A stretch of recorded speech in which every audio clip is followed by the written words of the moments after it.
प्यारे दोस्तों, आज के फिजिक्स के क्लास में आप सभी का स्वागत है। आप हेडिंग से जान गए होंगे कि हम लोग आज बिंदु आवेश के कारण विद्युत क्षेत्र की तीव्रता के लिए व्यंजक ज्ञात करेंगे। तो सबसे पहले हम विद्युत क्षेत्र की तीव्रता क्या है उसको जान लेते हैं। तो विद्युत क्षेत्र की तीव्रता की परिभाषा क्या है कि विद्युत क्षेत्र के किसी बिंदु पर विद्युत क्षेत्र के किसी बिंदु पर एकांक धन आवेश जितने बल का अनुभव करता है उसे उस बिंदु की विद्युत क्षेत्र की तीव्रता कहते हैं। एक बार पुनः रिपीट कर रहा हूं कि विद्युत क्षेत्र की तीव्रता की परिभाषा क्या है कि विद्युत क्षेत्र के किसी बिंदु पर एकांक धन आवेश जितने बल का अनुभव करता है उसे उस बिंदु पर विद्युत क्षेत्र की तीव्रता कहते हैं। अब हमारा जो टॉपिक्स है वो है बिंदु आवेश के कारण विद्युत क्षेत्र की तीव्रता के लिए व्यंजक ज्ञात करेंगे। तो मैंने यहाँ पे कुछ पहले से लिख रखा है थ्योरी को। देखिए, मान लेते हैं कि बिंदु O पर कोई आवेश प्लस Q रखा हुआ है, यानी कि धन आवेश रखा हुआ है। इसी से R दूरी पर स्थित बिंदु P पर विद्युत क्षेत्र की तीव्रता ज्ञात करनी है। तो इसको मैं डायग्राम से एक्सप्लेन कर लेता हूं। ये देखिए, हमारा एक जो है ये हो गया, हमारा जो है प्लस Q आवेश हो गया। अब यहां से R दूरी पर कोई बिंदु क्या है, P है, जहां पर मुझे विद्युत क्षेत्र की तीव्रता ज्ञात करनी है। तो इसकी दिशा कैसे हो जाएगी, विद्युत क्षेत्र की तीव्रता E ऐसा हो जाएगा। विद्युत क्षेत्र की जो तीव्रता है एक सदिश राशि है, इसलिए वेक्टर ई से नोटेट करते हैं इसको। अब हमें पता है कि किन्हीं भी दो बिंदुओं के बीच जो है कूलाम का नियम लगता है। तो बिंदु P पर मैं यहाँ पर एक परीक्षण आवेश Q0 की परिकल्पना कर लेता हूं। फिर से रिपीट कर रहा हूं कि माना कि बिंदु O पर कोई धन आवेश रखा हुआ है। यहां से स्मॉल r दूरी पर कोई बिंदु P है, जहां पर विद्युत क्षेत्र की तीव्रता मुझे ज्ञात करनी है। विद्युत क्षेत्र की तीव्रता को वेक्टर E से नोटेट कर रहे हैं क्योंकि ये सदिश राशि है। अब इसको हमें अध्ययन की दृष्टि से जो P पर जो आवेश है उसको मैं परीक्षण आवेश, परिकल्पना आवेश या टेस्ट आवेश या टेस्ट चार्ज बोल सकते हैं। क्या मान लिया, हमें Q0 मान लिया हूं। प्लस Q आवेश के कारण Q0 पर लगने वाला बल कैसे ज्ञात करेंगे, कूलाम के नियम अनुसार। तो मैं यहां पे लिख देता हूं, कूलाम के नियमानुसार क्या ज्ञात कर रहे हैं हम लोग, आवेश Q के कारण Q0 पर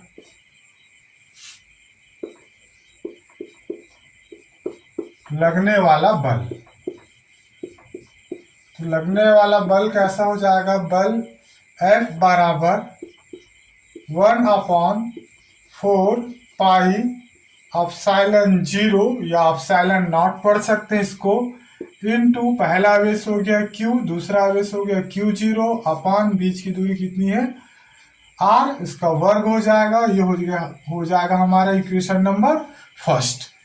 तो कूलाम के नियम अनुसार जो Q0 आवेश के कारण प्लस Q आवेश के कारण Q0 पर लगने वाला बल F बराबर 1/4 pi epsilon not into Q0 upon R का वर्ग, इक्वेशन नंबर फर्स्ट। अब क्या ज्ञात करेंगे हम लोग, बिंदु P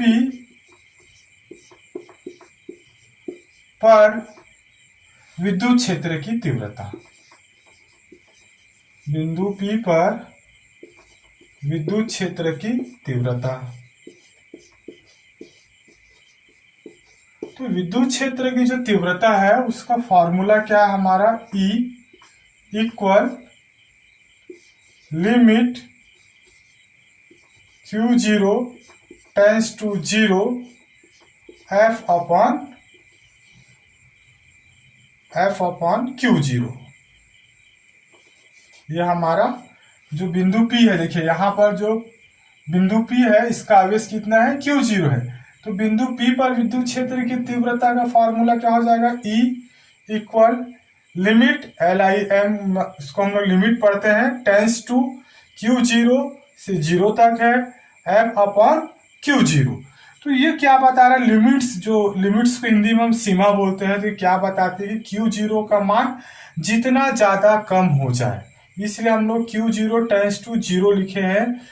एरो ना पढ़ के टेंस टू पढ़ रहा हूं मैं, Q zero tends to zero, इसका मतलब है क्यू जीरो का मान अधिक से अधिक या ज्यादा से ज्यादा कम होना चाहिए, परंतु शून्य नहीं हो सकता। अगर ये शून्य हो जाएगा तो हम इसकी वैल्यू फाइंड नहीं कर सकते हैं। इसकी जो न्यूनतम वैल्यू होती है वो E के बराबर होती है, मतलब इलेक्ट्रॉन की जितनी वैल्यू होती है उतनी वैल्यू के बराबर होती है। इसको हम इक्वेशन नंबर 2 मान लेते हैं। अब क्या करूंगा मैं, समीकरण 2 में F का मान रखने पर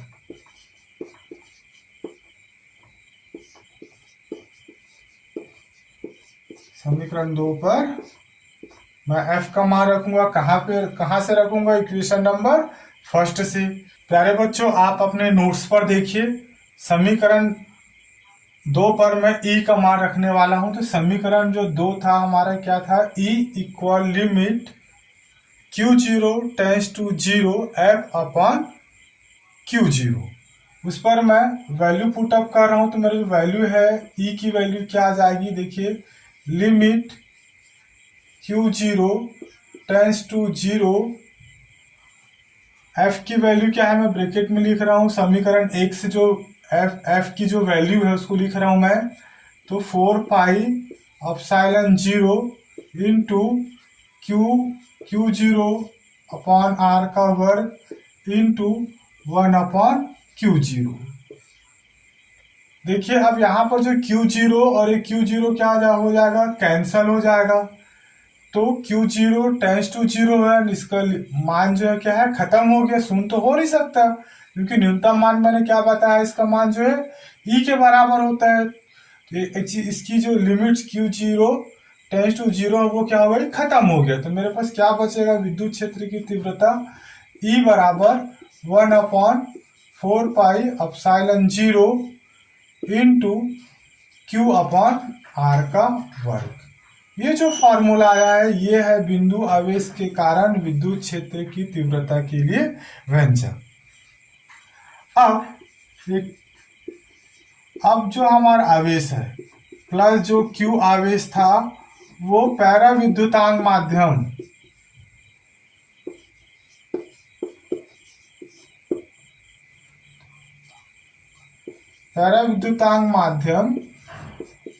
के पर हो,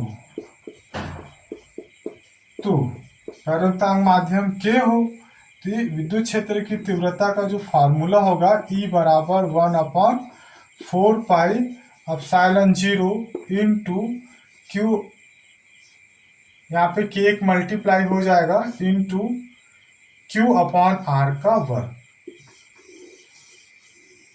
सेम फॉर्मूला है, इस फॉर्मूला में के क्या हो जाएगा, मल्टीप्लाई हो जाएगा। तो इस तरह विद्युत आवेश के कारण विद्युत क्षेत्र की तीव्रता के लिए हमने 2 फॉर्मूला ज्ञात कर लिए हैं। प्यारे बच्चे, आप नोट्स बनाते हुए पढ़िए, नेक्स्ट क्लास में मिलेंगे, तब तक के लिए धन्यवाद।